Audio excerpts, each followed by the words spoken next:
केंद्रीय वित्त मंत्री निर्मला सीतारमण ने देश का आम बजट पेश किया।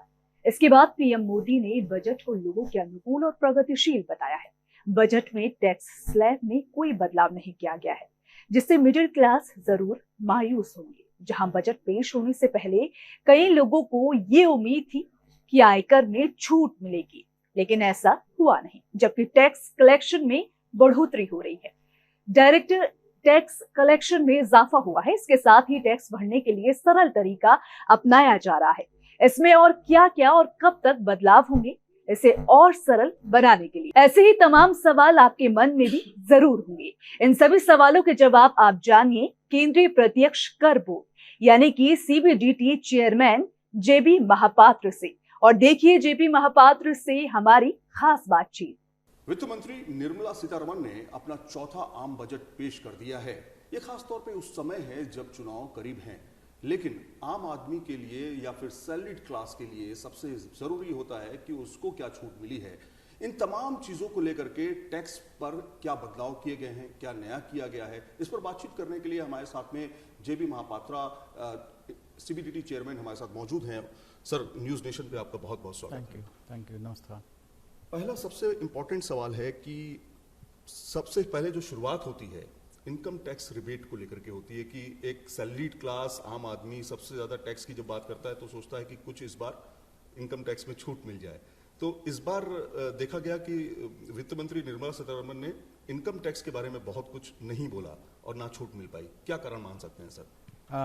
ऐसा नहीं कि छूट नहीं मिला है। सरचार्ज में कुछ केसेस में हम लोग छूट दिए हैं। कोविड रिलीफ का नाम पे हम लोग जो लास्ट ईयर में प्रॉमिस किए थे that Covid maintenance, medical maintenance का खर्च को अगर एम्प्लॉयर उठाता है या किसी दूसरा आदमी ने किसी के लिए उठाता है और कोविड में कोई अनफॉर्चुनेट डेथ हो जाता है किसी का, तो उसके लिए जो एक्सग्रेसिया पेमेंट कोई करेगा तो वो टैक्स नहीं होगा। तो उसके लिए हम लोग सेक्शन 17 और सेक्शन 56 में अमेंड करके हम लोग जो प्रॉमिस किए था, गवर्नमेंट ने जो प्रॉमिस किए थे लास्ट ईयर, वो हम लोग कार्यान्वित किए हैं। ये बहुत बड़ा कदम है for giving relief to the COVID affected and to the family members of the COVID affected. मैंने खुद सवाल पूछा था वित्त मंत्री जी से, तो उन्होंने कहा था कि इस बार टैक्स नहीं बढ़ाया। ये इंपॉर्टेंट बात हो सकती है क्योंकि प्रधानमंत्री ने ऐसा कहा था। लेकिन सवाल सर ये खड़ा होता है कि बहुत सारे सेक्टर्स में कहीं ना कहीं हम इसे ग्रोथ ओरिएंटेड बजट कह सकते हैं। तो कॉर्पोरेट टैक्स हो या तमाम चीज़ों, इसमें थोड़ा सा बदलाव किया गया है। लेकिन आम आदमी के उसमें अगर देखें 3 साल हो गए, करीब करीब 3 साल में देखा जाए, एक बार आपने टैक्स को चेंज करने की कोशिश की है, उसको 2 तरीके के टैक्स में आप भर सकते हैं, इस तरह का प्रावधान किया। तो दोनों में से सबसे सटीक आईटीआर कौन सा लग रहा है? कहाँ पे रिस्पांस आपको बेहतर मिल पा रहा है? कॉर्पोरेट में जो हम लोग चेंज किए थे, एक रिलैक्स्ड और एक रिड्यूस्ड टैक्स रेट का जो प्रोविजन बनाए थे जी, वो 2 साल हो गया अभी चल रहा है, 2019 से अभी चालू है। सो वो हमारा एस्टिमेशन के हिसाब से वो काफ़ी सक्सेसफुल हुआ है। अच्छा। करीब 62% of the corporate income they have migrated to the low tax regime, right. Individuals and other cases के लिए जो हम लोग लाए थे new tax regime, alternate tax regime जो लाए थे लास्ट ईयर, उसका रिटर्न अभी आया है। तो उसको हम लोग प्रोसेस करने के बाद मालूम चलेगा कि न्यू टैक्स रेजिम में कितने एंटिटीज़ न्यू टैक्स रेजिम में माइग्रेट किए हैं। अगर हम लोग सेटिस्फाई नहीं होते हैं नंबर्स पे, तो हम लोग उस न्यू टैक्स रेजिम को रीवर्क करेंगे और एक बेहतर वर्जन लाएंगे अगले साल। एक सवाल ये भी खड़ा होता है कि कितना टैक्स पेयर्स की संख्या अब क्या बढ़ रही है? टैक्स कलेक्शन में लगातार बढ़ोतरी दर्ज की जा रही है। पहले मुकाबले में ये था कि 10% भी हमारा टैक्स पेयर्स जो है वो टैक्स भरता नहीं है। तो क्या अब संख्या बढ़ी है और कितना टैक्स कलेक्शन जो है हो पाया है इस बार? टैक्स पेयर का नंबर बढ़ना एक फैक्टर है, बट जो एवरेज टैक्स पेमेंट होता है टैक्स पेयर का, वो बहुत मायने रखता है। यहाँ का इंडिया का tax profile, tax payers profile अगर आप देखेंगे, 92% जो टैक्स पेयर है वो 10 लाख का इनकम तक सीमित है। 92% 10 लाख से कम रिटर्न भरते हैं, और 10 लाख से 50 लाख करीब 49 या 50 लाख भरते हैं, तो वो हो गया 7%। 50 लाख से 5 करोड़ करीब 3.5 से 4.5 लाख रिटर्न भरते हैं और वो हो गया 0.7% of the total universe of 7 crore. और जो टॉप में जो अबव 5 करोड़ वाला जो रिटर्न भरते हैं उनका नंबर 28 से 30 हज़ार है। तो हमारा टैक्स पेयर्स प्रोफाइल ऐसा हुआ है कि ऊपर में जो एंटिटीज़ है जो सबसे ज़्यादा टैक्स पेमेंट करते हैं उनका नंबर बहुत कम है। हमको ये देखना पड़ेगा कि 50 लाख से 5 करोड़ ये बहुत बड़ा क्वाड्रेंट है जिसमें हम लोग बहुत कितना नंबर बढ़ा जाए वो इम्पोर्टेंट है। टैक्स पेयर बेस को बढ़ाने का मतलब ये नहीं है कि टैक्स पेयर बेस बढ़ाए और वहाँ से कोई रिटर्न ही नहीं आता है, कोई टैक्स रिटर्न नहीं होता है। इफेक्टिव जिसको भरना है वो भरे, लेकिन हमारा जो एप्लीकेशन है जो हम लोग फील्ड में वर्कआउट करेंगे ये वर्कआउट करना होगा हमको कि इफेक्टिव टैक्स जो टैक्स पेमेंट करता है जो assessees those who are escaping the tax net, right? And having sizable income, they are not paying taxes. How to increase that number, right? So that is our idea. And through persuasion or awareness build करके taking the public into confidence, we'll try to enlarge that 50 lakhs to 5 crores and from 10 lakhs to 50 lakhs quadrant. Sir 2 साल तक समय बढ़ाया गया उन लोगों के लिए जिन्होंने ITR फाइल नहीं किया, जिन्होंने टैक्स नहीं किया या फिर घोषित संपत्ति को घोषित नहीं किया। 2 साल का समय दिया गया, ऐसा क्यों किया गया? इसके पीछे क्या कारण मान सकते हैं? नहीं, अघोषित का इशू यहाँ पे नहीं है। यहाँ पे ये इशू था कि डिपार्टमेंट और income tax act return filing date के बाद कोई रिटर्न एक्सेप्ट ही नहीं कर पाता। स्टैट्यूट में ये प्रोविजन था कि एक बार आपका रिटर्न फाइलिंग डेट खत्म हो गया है, बिलेटेड क्या डिलेड रिटर्न फाइलिंग का डेट खत्म हो गया है, रिवाइज रिटर्न फाइलिंग करने का डेट खत्म हो गया है, तो अब दोबारा आप रिटर्न फाइल नहीं कर पाएंगे जब तक इनकम टैक्स डिपार्टमेंट आपको नोटिस ना दे। हाँ, exactly. तो ये जो एक्ट में जो खमियां था जो हम एक्सपीरियंस से गैदर किए हैं, रियल लाइफ एक्सपीरियंस से गैदर किए हैं कि टैक्स पेयर के पास पैसा है, टैक्स भरने के लिए रेडी है, लेकिन रिटर्न नहीं भर पाएगा बिकॉज हमारा स्टैट्यूट में वैसे जगह नहीं था। वो प्रबंध अभी हम कर दिए हैं। अच्छा। इसमें अघोषित घोषित इसका कोई डिस्कशन में ये आया ही नहीं है। अच्छा। ये डिस्कशन में आया है कि जेन्युइन टैक्स पेयर को कैसे सहूलियत दिया जाए जो इनएडवर्टेंटली या बाय मिस्टेक उसने रिटर्न नहीं भरा या करेक्ट रिटर्न नहीं भरा, उसको चांस मिलना चाहिए कि नहीं चाहिए। ये गवर्नमेंट का कॉन्सेंसस है कि जेन्युइन केस में जहाँ पे इनएडवर्टेंस के लिए ऐसा रिटर्न मिस हो गया है, फाइल करना मिस हो गया है या कोई करेक्ट रिटर्न नहीं दिया है, उनको दोबारा चांस दिया जाए। और चांस दिया गया है सेक्शन 139(8)A में। एक इम्पॉर्टेंट सवाल ये है कि हमने लगातार न्यूज़ नेशन ने लगातार ये भी पूछा कि जो टैक्स पेयर्स हैं उनको बहुत आसानी से टैक्स वो फाइल कर सकें। इस दिशा में भी काफ़ी काम आप लोग सीबीडीटी कर रही है और करती भी आई है। इस बार क्या ऐसा किया जाएगा आने वाले समय में कि टैक्स पेयर्स को बड़ी आसानी से टैक्स फाइलिंग करने में सहूलियत मिलेगी टैक्स सरलीकरण को लेकर? नहीं, हमारा डिपार्टमेंट का जो डायरेक्शन है और जो वर्किंग प्रोसीजर्स है, जो स्ट्रेटेजी है, टैक्स पेयर कन्वीनियंस, ये हमारा प्रायोरिटी ऑफ वर्क में नंबर 1 है। टैक्स पेयर को जैसे मैक्सिमम सहूलियत दिया जाए। इवन किसी केस में कोई स्क्रूटनी होता है या सर्च होता है या सर्वे होता है, उस केसेस में भी the right of natural justice, right of hearing, right of being heard, ये हमारे लिए सर्वोपरि है। टैक्स पेयर कन्वीनियंस और टैक्स पेयर कंप्लायंस रिक्वायरमेंट्स को कितना ईज आउट हम लोग कर सकें, ये हमारा एवरी डे का हमारा ये काम है। हम सोचते हैं और करते भी हैं। जैसे आपका पोर्टल में फाइलिंग का प्रॉब्लम था, तो उसमें हम लोग दिन रात काम करके अब आज का डेट पे हम लोग 6 करोड़ 11 लाख रिटर्न हम ले लिए हैं जी।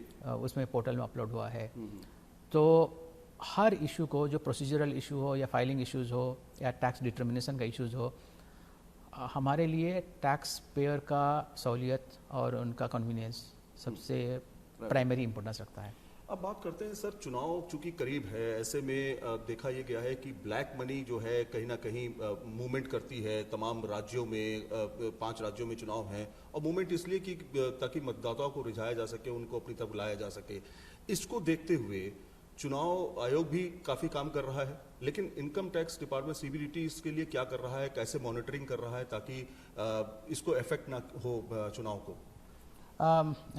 इलेक्शन कमीशन का डायरेक्शन पे और उनका एडवाइस से, और ये पहले से भी आता रहता है, हमारा जो इन्वेस्टिगेशन डायरेक्टरेट है हर राज्य में, तो पर्टिकुलरली चुनाव जहाँ पे हो रहा है उस राज्य में, तो वो एक्टिवेट हो गए हैं। तो उनका जो रूटीन वर्क है, इलेक्शन रिलेटेड रूटीन वर्क है, वो नॉर्मल वर्क से डिफरेंट है।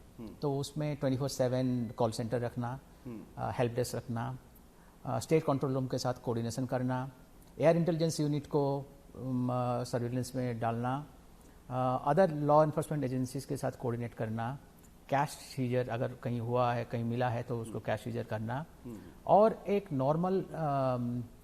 नॉर्मल वर्क से ज़्यादा हेवी डिग्री में सर्विलेंस करना, और इलेक्शन कमीशन को भी असिस्टेंस देना कि इलेक्शन प्रोसेस में कोई टेंटेड मनी या टेंटेड इन्वेस्टमेंट का वहाँ पे कम से कम जगह दिया जाए। और इस सिलसिले में अभी अगर आप देखेंगे यूपी में या उत्तराखंड में या गोवा में या पंजाब में जो सीजर हो रहा है, कैश सीजर हो रहा है या नारकोटिक सीजर हो रहा है, इस और बहुत सारा डिक्लेरेशन भी हो रहा है, हमारा एक्शंस भी हो रहा है, तो ये एक कलेक्टिव वर्क है लॉ इन्फोर्समेंट एजेंसी जैसे सीबीआईसी हो या ईडी हो, इनकम टैक्स हो, इलेक्शन कमीशन को हर प्रकार से हम लोग सहायता देते रहते हैं। सर, अभी बजट में देखा कि क्रिप्टो करेंसी को लेकर के एक क्लैरिटी सामने आई, 30% का टैक्स जो है उसको लगा दिया गया। क्लैरिटी ये इस बात की को लेकर के नहीं मिल पाई कि क्या क्रिप्टो करेंसी को वैध माना जाए या फिर अवैध माना जाए, क्योंकि बैंक में या फिर तमाम ट्रांजैक्शन जो थे वो एक तरह से अवैध माने गए थे और क्रिप्टो करेंसी को रखना भी एक तरह से वैध नहीं था। तो क्या अब इसको वैध माना जाए कि क्रिप्टो करेंसी का आप इस्तेमाल कर सकते हैं लेकिन आपको 30% टैक्स देना पड़ेगा? नो, इनकम टैक्स इसका लीगलिटी और इलीगलिटी का ऊपर आंसर नहीं दे पाता है, बिकॉज हमारे पास वो मैंडेट ही नहीं है।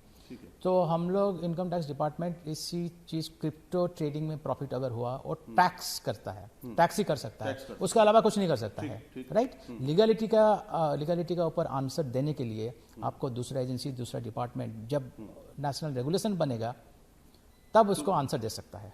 तो 30% का टैक्स जो है वो लगेगा, Absolutely. मतलब जो आपने ट्रांजैक्शन किया, बैंक से ट्रांजैक्शन हुआ, उसमें 30% ये रहेगा। एब्सोल्युटली। ये आपका सरप्लस जो होगा क्रिप्टो ट्रेडिंग में, आपका जो सेल कंसिडरेशन जो आपको मिला और उसमें कॉस्ट ऑफ एक्विजिशन को आपने घटा दिया, जो बचा उसका 30% टैक्स होगा। अच्छा, अगर हम पुराने कुछ केसेस देखें तो पुराने पर भी उतना ही लागू होगा या फिर ये नए सिस्टम से नया सिस्टम लागू होगा 1/4/22, राइट। 1 अप्रैल 2022 से के बाद ये नया सिस्टम लागू होगा, 30% टैक्स। इससे पहले ऐसा नहीं कि वो इससे पहले टैक्स फ्री था और टैक्स एग्जेम्प्ट था, और टैक्स लगेगा।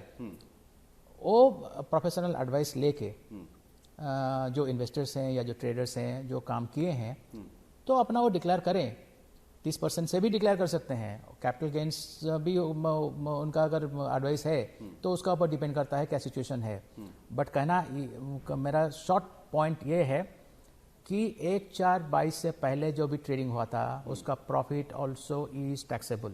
अच्छा, वो भी टैक्सेबल होगा।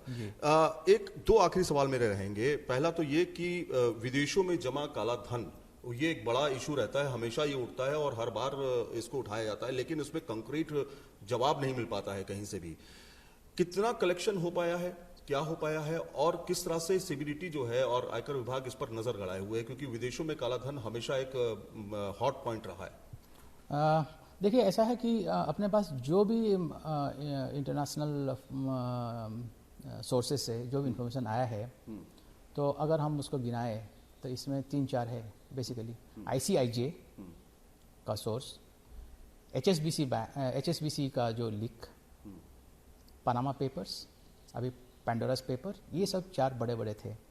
हर केस में सीबीडीटी ने सर्च, सर्वे ये सब करके टैक्स डिटरमिन किया है, पेनल्टी भी डिटरमिन किया है, इसका नंबर आपको मिल सकता है। लेकिन 20,000 करोड़ के ज़्यादा टैक्स डिमांड हम लोग किए हैं HSBC और ICIJ को मिला के, राइट। और पनामा पेपर्स में भी करीब 240 या 240 करोड़ का डिमांड वहाँ पे भी हुआ है, बट आपको एग्जैक्ट फिगर हम बता देंगे। बट ये सब जो भी पेपर्स आया है, जो भी इंफॉर्मेशन मिला है थ्रू दीज लीक्स और through these information which are coming, everything is being looked at very critically. और अपने पास 2015 में जो ब्लैक मनी एक्ट आया, ब्लैक मनी एक्ट में हम लोग हजारों का नंबर पे हम लोग प्रोसिक्यूशन इनिशिएट किए हैं, राइट। ब्लैक मनी एक्ट और बेनामी प्रॉपर्टी एक्ट 2016 में जो अमेंड होकर आया था, ये दोनों को हम लोग इस्तेमाल कर रहे हैं quite vigorously in order to prosecute the guilty. कोई फिगर दे सकते हैं क्या इसके ऊपर कि पिछले बार के मुकाबले या पिछले 5 साल में कितनी इसमें बढ़ोतरी हुई है, कितना हम एक्टिव हो पाए हैं और उसको ट्रेस आउट कर पाए हैं? इसका नंबर हम आपको शेयर करेंगे, अभी मेरे पास एग्जैक्टली अवेलेबल नहीं है, परसेंटेज में भी हम बता नहीं पाएंगे, बट आपको टोटल डिटेल्स आपको मिल जाएगा। सो इसको हम लोग शेयर कर सकते हैं। आखिरी सवाल है मेरा कि अगले साल क्या उम्मीद लग रही है, किस तरह से आप अपना टैक्स कलेक्शन को और मजबूत करने जा रहे हैं, कितना बढ़ोतरी आपको संभव है? नेक्स्ट ईयर का जो हमको टारगेट मिला है 14,20,000 करोड़। इस साल का टारगेट है, रिवाइज टारगेट है 12,50,000 करोड़। इस साल हम लोग 12,50,000 करोड़ छुएं या उसको क्रॉस करें। उम्मीद है कि हम लोग ये टारगेट हम लोग अचीव कर लेंगे। कोरोना से इम्पैक्ट होगा कहीं, आपको लगता है? क्योंकि अभी भी थर्ड वेव का असर देखा जा रहा है। ये कहना मुश्किल है, और 4 क्वार्टर इस साल का गॉड विलिंग बहुत अच्छा गया है कलेक्शन के हिसाब से। होपफुली आगे भी ऐसा ही रहेगा।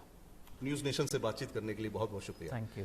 तो जाहिर तौर पर टैक्स पेयर्स को, खासतौर पे टैक्स पे छूट को लेकर के बहुत कुछ तो नहीं हुआ, लेकिन इस बार का बजट जो था वो देश को बनाने वाला बजट था, ऐसा माना जा रहा है। ग्रोथ ओरिएंटेड बजट था। वीडियो जर्नलिस्ट विकास राय के साथ सईद आमिर हुसैन, न्यूज़ नेशन दिल्ली।